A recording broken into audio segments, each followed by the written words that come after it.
જય માતાજી મિત્રો, સ્વાગત છે આજના નવા વિડીયોમાં। આજે તારીખ છે 4/4/2026 ના રોજ ઘણા બધા મિત્રોની કોમેન્ટો આવતી હતી કે દાંતીવાડા ડેમ માંથી બનાસ કેનાલમાં કેટલું પાણી છોડવામાં આવી રહ્યું છે। તો આપણે દાંતીવાડા ડેમ ઉપર એક નજર કરીએ તો હાલમાં મિત્રો દાંતીવાડા ડેમ માંથી બનાસ કેનાલમાં 582 ક્યુસેક પાણી છોડવામાં આવી રહ્યું છે અને દાંતીવાડા ડેમની સપાટી 582 ફૂટ છે।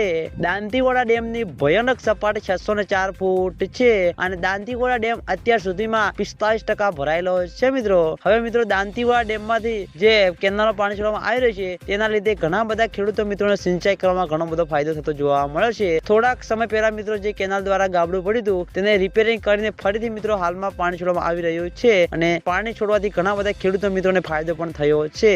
અને હવે આગળ ચોમાસું આવી રહ્યું છે એટલે દાંતીવાડા ડેમના અમિત અવનવા વિડીયો લઈને આવશે। એટલે તમે બધા અમારી ચેનલ ઉપર નવા હોય તો સૌથી પહેલા વિડીયોને લાઈક કરી દેજો, કોમેન્ટ કરી દેજો અને ચેનલને સબસ્ક્રાઇબ પણ કરી દેજો, જેથી કરીને અમે દાંતીવાડા ડેમના અવનવા વિડીયો લઈને આવીએ તો સૌથી પહેલા તમને ખબર પડી જાય। તો મિત્રો જય માતાજી।